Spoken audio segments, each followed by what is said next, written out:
Welcome, everyone. Welcome to Conscious Confidence Radio with me, Sarah Main. I'm your host of Conscious Confidence Radio. Use the wisdom of Sanskrit to find clarity and success. And that's the title of my book. So I'm the author of that book as well. And Conscious Confidence is all about timeless wisdom. And today's show is about trust, what timeless wisdom says about trust. And it also includes faith, but I'm specifically going to really focus in on what Sanskrit and timeless wisdom says about trust. And so we're going to talk about trust without tricks. So let me ask you some questions just to kind of get an orientation to the whole topic. What do we understand of trust? It's an English word. We all know it. But what do we understand of trust? Why is trust important? Do you think about trust as you go about your life? Occasionally, maybe. But do you really sort of think more deeply about trust? Do you think trust can be cultivated and nurtured? And if you feel you lack trust, how do you get it? And I've got some beautiful quotes here. Golda Meir, who was the Prime Minister of Israel, a woman Prime Minister of Israel, she was the fourth Prime Minister of the new state of Israel. She said, "Trust yourself. Create the kind of self that you will be happy to live with all your life. Make the most of yourself by fanning the tiny inner sparks of possibility into flames of achievement." Isn't that fantastic? And the American philosopher Ralph Waldo Emerson, "Trust men and they will be true to you. Treat them greatly and they will show themselves great." So two different perspectives: trust within, Golda Meir, and trust those that you meet. And that's what Emerson's talking about. So two different dimensions to trust. So trust without tricks. Okay, so I always start with a story, or try to. So today we're going to Indiana Jones and the Last Crusade. Remember the movie with Harrison Ford and Sean Connery? Harrison Ford, of course, playing Indiana Jones, and Harrison Ford playing Indiana Jones, and Sean Connery playing his dad. So Indiana Jones and the Last Crusade. And do you remember, near the end of the movie, there's a fantastic scene called The Leap of Faith. And Indy's in the underground, the cave, whatever, and he has to take this leap of faith across this chasm, this abyss, and it's dark. And he had, in order to get the Holy Grail, and that's going to save his father, who's been wounded, mortally wounded. And you can imagine we're down in the underground cave, and there's this vast, dark chasm, and the music's playing, and Indy's there right on the edge of the little precipice that he's standing on, and he's holding this message. And he has to take this leap of faith. And he's got to do it to save his father. And he finds that trust. You see him taking that deep breath. And then he finds that trust, that faith, and that belief within. He takes a deep breath and he steadily takes a step out over the dark chasm, only to find that there's ground beneath his foot. And then once he places his foot on that ground that is there, then the whole pathway starts to open up in front of him across the chasm, and it shows itself. And you can see that clip. If you go to YouTube, just Google up Indiana Jones and the Last Crusade, Leap of Faith, and it comes up, and you can spend a happy few moments watching that great scene. So When we're talking about trust, let's look at the wisdom of Sanskrit, because that's my thing. There's great wisdom in Sanskrit, this ancient language. It's a mother of languages. It's a universal language. It's one of the languages of the universe, or the language of the universe. So let's broaden our perspective of what we understand about trust by going back to the wisdom in Sanskrit. It's always so helpful. So I found 3 words that we're going to look at, and they both mean trust. All 3 of them mean trust. The first one's Vishwasa, and it means to breathe freely, to live freely, breath being life, to live freely, to step free of any doubt or insecurity, and to step into trust, faith, and confidence. So Sanskrit goes back to the breath, to breathe freely and live freely is a quality, an element, a perspective, a way of experiencing trust. And we wouldn't think of that. The second word is pratyaya. This comes up a lot, especially in philosophical texts. And it does mean trust, it means belief, and it means faith. So in pratyaya, there's 3 aspects. So follow me on this. Just stay with me and I'll explain it. It says in going, in studying, and in remembering. Trust, in going, in studying, and in remembering, you'll find the essence of trust. So let's take those in order. In going, first you need to actually get up and move in a clear direction. You need to move decisively and with purpose. Think of Indiana Jones putting his foot out. He actually had to take that step first. So Sanskrit acknowledges that in the act of trust, in that energy of trust, you actually have to take a step. All right, Sanskrit indicates that. And then in taking such a movement, what's revealed is something new knowledge. And we need to acknowledge that. We need to, in a sense, study it. And by study it, we need to actually assimilate it, consider it, acknowledge it, be with it. And they're using, well, we've got the English word study. Study is not just sort of sitting there with books trying to pass an exam. It's that focusing in on something, considering it. So that's another element to trust, is to take that step and then acknowledge where we are and actually see what's there and assimilate that. And proper study requires observation, contemplation, and assimilation. And then the Sanskrit indicates in remembering. That's interesting, because this new knowledge, this new place that you've discovered by taking that step out, that step forward, that new direction, is in fact unlocking a deep memory within. So in taking our next best step, you take your light with you, but you have to make that movement first. And if you know what you're going to meet, if it's familiar to you, then you haven't actually moved into something new. You're still within a known comfort zone. So to make a genuine journey, you have to move where you don't know what to expect. It can be dark, sure. It can be scary, absolutely. It can be uncertain, also exciting. And that's why you need the trust, the faith, and the confidence. So the other promise that's held in Pratyaya is a firm foundation. So even though it feels to you that you may be stepping out into a void, this is the securest way to trust this process. And remember Indiana Jones, stepping out into the void, but the ground comes up to meet each step. And in our experience, the universe is always present and providing what's needed. So all of that is in one word, Pratyaya. In going, remember taking that step. In studying, as in considering and assimilating the new present situation that you're in, and that unlocks a deep memory. So you, in fact, take your light with you.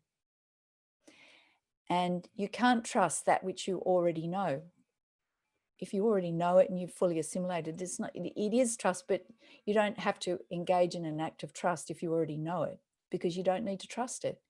You need trust for that which is yet unknown.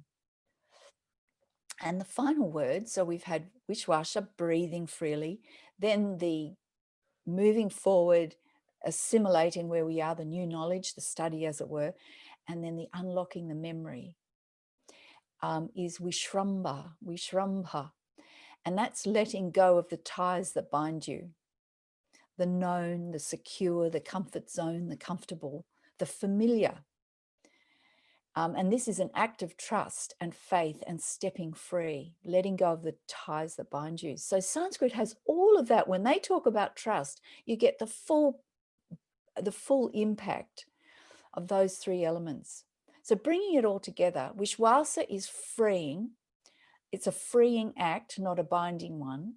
Pratyaya tells you the process to step forward, to study what you find, and then to realize it's a memory. That is, the knowledge connects with what you already have within you, and we remember.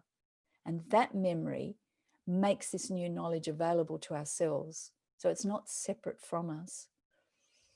And then Vishrambha tells us that in order to take that first step, we have to loosen the ties that bind us. And that can seem a bit reckless. Sometimes it may seem irrational. And I'm not talking about sort of dumping your old life or your responsibilities. It's an inner work that you take. And this will reflect in the appropriate actions that don't cause disjunct in your life, unless there is something genuine in your life that you need to step free from, of course.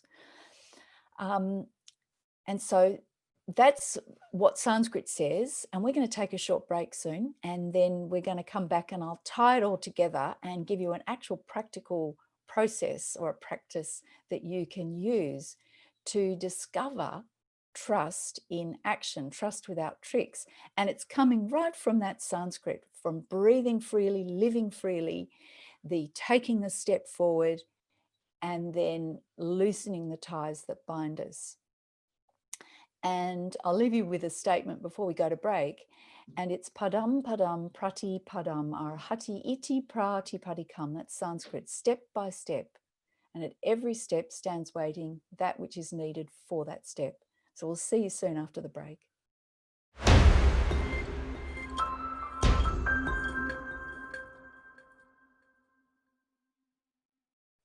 Welcome back, everyone. Welcome back to Conscious Confidence Radio. I'm Sarah Main. And today we're talking about trust. And before we went to break, I just got to the end of describing the three words that Sanskrit has for trust. There's actually more, but these are the three key words. Sanskrit is so vast and rich. There's always plenty more. But I selected Vishwasa, Pratyaya, and Vishrambha to open up our consideration of trust. Because new knowledge brings new possibilities. And that's where it's important to go back to Sanskrit, to get back to the source, the timeless wisdom, and that can illuminate our mind and our heart. And the knowledge genuinely is transformative and gives us new perspectives about how we can thrive in our life rather than just survive. So remember, Vishwasa is a freeing act. It means breathe. It literally means breathe freely. It comes from Shwas, and in breathing, you find the essence of Shwas, and it means breathing freely. And so Vishwasa is a freeing act, not a binding one. So when we're full of trust, we breathe freely.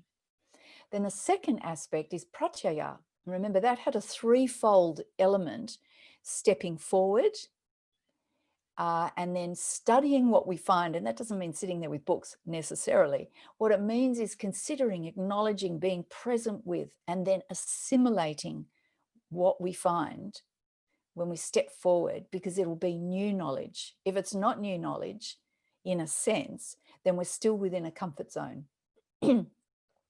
So we assimilate and consider and acknowledge and be present with this new knowledge. So stepping forward, then the assimilation of that new knowledge, and that unlocks a memory, because real study is actually unlocking a memory of the knowledge that is held within, that is unavailable until we actually put our attention on it.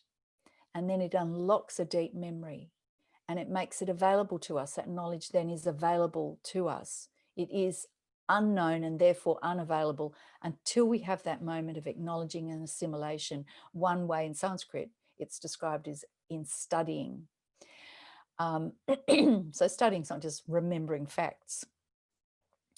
And so that knowledge isn't separate from us. And it, in a sense, because it unlocks that memory, it's like taking our light with us.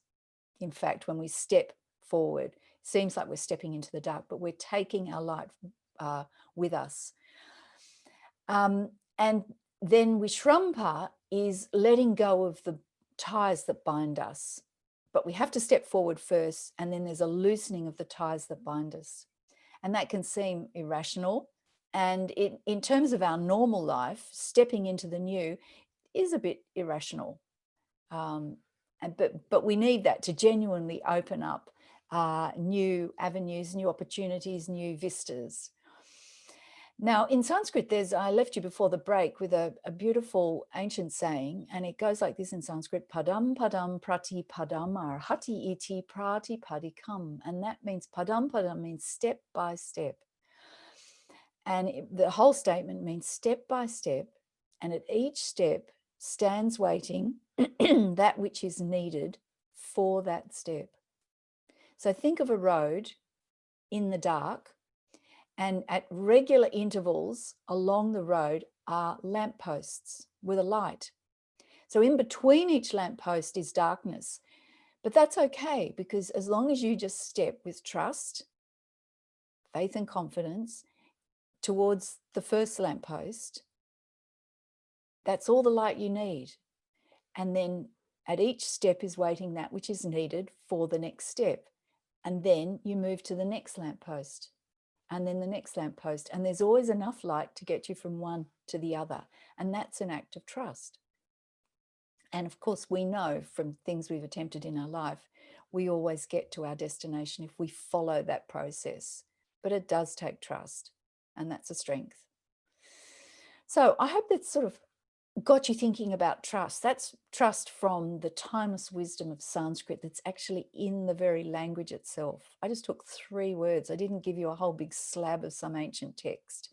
I just gave you 3 words and started to unlock the wisdom that's in those 3 words, that's directly in our experience of trust. So here's a practice. How about trying this? And it's based on padam padam prati padam arhati iti prati padikam, step by step. And at each step stands waiting that which is needed for that next step. And the question I'm going to say to you is, each day ask yourself this question: what's my next best step right now? So come into the present moment. If you're sitting, great. If you're standing, great. Feel your feet on the floor. Come to the presence, come to body awareness. Feel the clothes touching your skin. Let sight take in all the forms, or if you've got your eyes closed because you feel that's easier to center, fine. Open your listening out and just come to your senses. Come into presence. Take a deep breath and relax and calm the mind. And then ask yourself, what's my next best step right now? And then take that step. And often, I'm pretty sure that often it'll be something very simple and very immediate, like, get my keys and get in my car and drive to work, or wash the dishes, or go and make that phone call. It'll be something very immediate, but it'll be the next thing you need to do. And that action won't be governed by a whole lot of circling thoughts in the mind and confusion. It will be coming from the clarity of the present moment. And what's needed for that step, even though your mind may say, but hang on, I'm not ready to do that, what's needed will be presented in that moment. If you need some information, some files, if you need some equipment, you'll know what's needed in that moment and you take that step.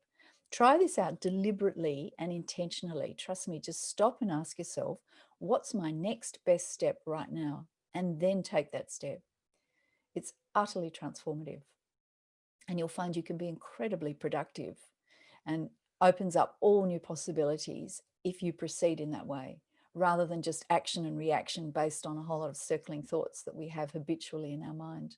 So good luck with that. So now it's time for mailbag. And this is your opportunity to ask me any questions. And I've had a great question, which is, it's come to me from a woman, and she said, what's a good way of bringing some of these values that you've been talking about in your shows into my life? That's a great question. Well, in each of the shows, as you know, I usually try and give you a practice, something to take it into practical daily life, so that this is practical wisdom, not just left in theory. It always comes back to the present moment, just like I said before with the other practice. Come to body awareness, take a deep breath, stand up straight or sit up straight. That's the first thing. Now, depending on the value that you're considering, say patience, you need to actually go back to the very word and really connect with that word, connect with the energy of that word. That's why I go back to the Sanskrit. It's not just some random thought, oh yeah, patience. We actually need to open up new wisdom for it to start to actually be part of ourselves, and for us to live into that in our life. So the first thing I would suggest is consciously choose something, just one, and try it for a few days or for a day. Say, right, today I'm going to focus on patience.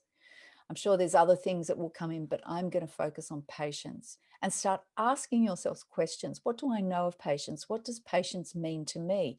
Maybe get a dictionary out, look something up, look up patience. There's tons of online dictionaries. Look it up, get some new knowledge, take that first step, get some new knowledge, and think, oh, ask yourself, all right, how can I do that? How can I bring patience into my life today, just today, maybe just up to lunchtime? Where do I lose patience? Where do I become impatient? How do I experience that impatience? How do I feel it in my body? What can I do, therefore, to start nurturing patience, bringing up the patience quotient? And in my show on patience that I did a few months back, I told you a story that I did when I was teaching kids, because I found I was getting impatient, and because I was so stressed with work at certain times, as you do as a teacher. And I consciously took a step to nurture patience. And it was easy and it was fun and it was great. And the kids were great about it too, because I told them that's what I was trying to do. So it was in their interests. I was much nicer to be around when I was practicing patience. So it just takes that sort of conscious application of your intelligence, your wit, and wit doesn't just mean humor, but it is fun. But it means your intelligence, and get some new knowledge and see in the present moment how you can bring that into your life. And trust me, this is practical wisdom. This is transformative. If you start doing this very simply, you'll find a whole lot of areas of your life are transformed simply by putting your attention on something like that in a practical, proactive way. So good luck with it. And thanks for the great question. So in my next show, I'm actually going to be talking about, surprise, surprise, the power of powerful words, the power of powerful words. And I'm actually going to go into exactly this in a bit more detail. So check out my next show later in the month, and you'll get some more tips about exactly this. And I always end the show with some Sanskrit. And if you want to find out more about conscious confidence, or where to find my book, Conscious Confidence, Use the Wisdom of Sanskrit to Find Clarity and Success, go to my website, consciousconfidence.com. That's consciousconfidence.com. And you'll also find 2 free videos and some worksheets that you can download. Design your own alignment guide. That's based on Sanskrit, on the concept of santulana, which means balance. And that's the alignment of your body, mind, heart, and spirit. And I'm on social media, Facebook and Instagram, and also my shows are on YouTube Conscious Confidence, the YouTube channel Conscious Confidence, and go to my Facebook and Instagram pages, Conscious Confidence Sarah Main, Conscious Confidence Sarah Main, and drop me a line at info@consciousconfidence.com.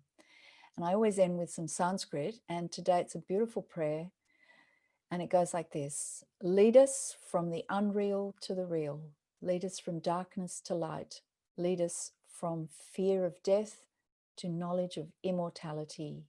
May peace and peace and peace be everywhere. Om Asato Ma Sadgamaya Tamaso Ma Jyotir Gamaya Mrityorma Amritam Gamaya.